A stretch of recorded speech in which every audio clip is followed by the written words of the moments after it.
2 years ago, we were confronted with our son who out of the blue came to us and said that he was transgender. Not knowing what to think about that, this was like all new to us. It was kind of blindsided us at the time. I spent the week afterwards just searching for resources to help us through this, and honestly, there weren't any.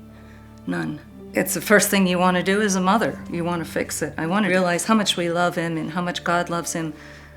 And he's rejected us. He's totally rejected us because of our faith. He's rejected God. With our son, I said, I think you're going down a destructive path. Done a lot of research and reading books and talked to other people who have been down this transgender path, and we've learned a lot of information. People that go transition all the way, do hormones and surgery, the suicide rate goes up, and the debate is it's because we don't accept these people, where I don't think that's the case at all. I think the case is these people become more lonely because they've basically done things to themselves just to, in a sense, further isolate themselves from who they really are. And I think they're wounded, hurting souls, lost souls, and they're looking for help. And they go oftentimes reach out for help, but they're getting help in the wrong places. He had been taking hormones for 4 years, and he thought that this was going to cure his depression that he told us that he had. And indeed, in the beginning, experienced like a euphoria that the hormones give you. But just recently, he was hospitalized because we believe he attempted suicide. If indeed this path is making him solving his problems, then why is he attempting to commit suicide? He's not getting real help. He's getting pushed in a direction that's just going to lead him to desolation. I mean, already he knows that he's sterile for 4 years of taking hormones. I can't imagine being sterile at 26.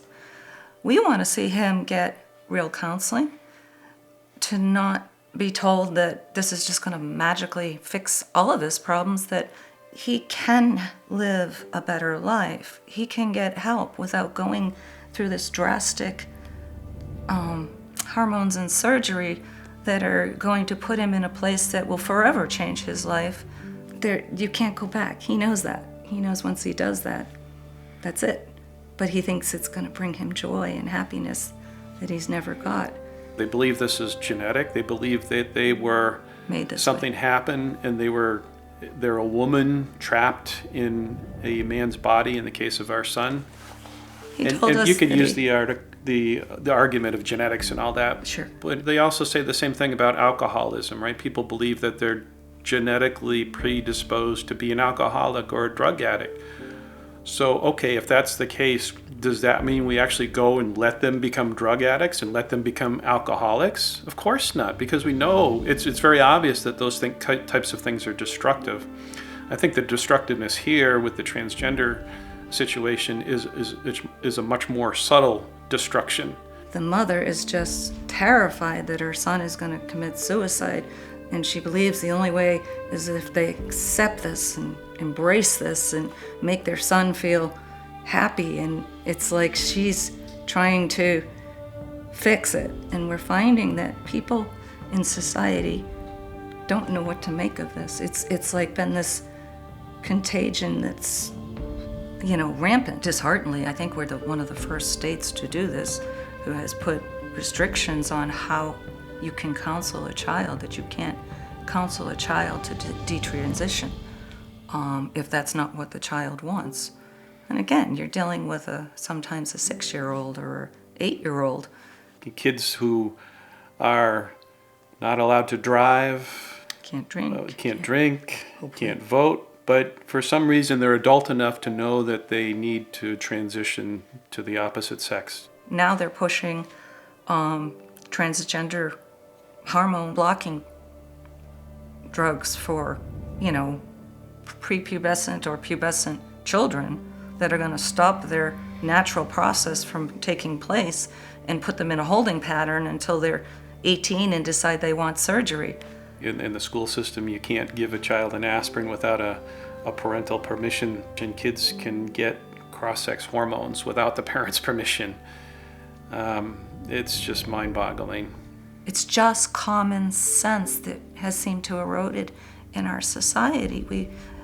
Just think about what you're doing. You're giving somebody the ability to decide who they are as a woman or a man. No, the better thing is to start early and to say to them when they're 3 years old, God created you special.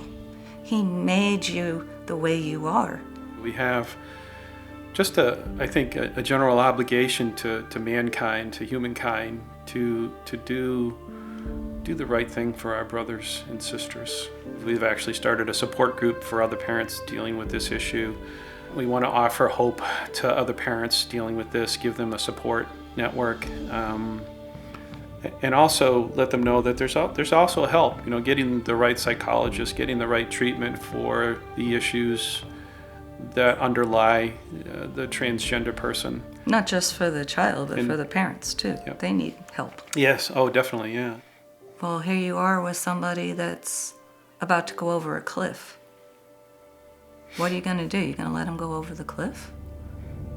When you know that you can stop that boat that's headed for the cliff, at least you can slow it down.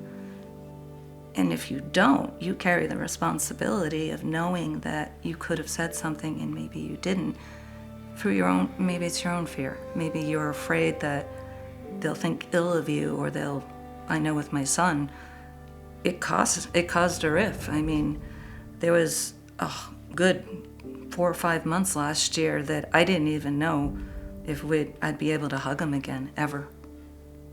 And it was a cost. It was a cost to say something. And to do that was so scary. And we had to trust.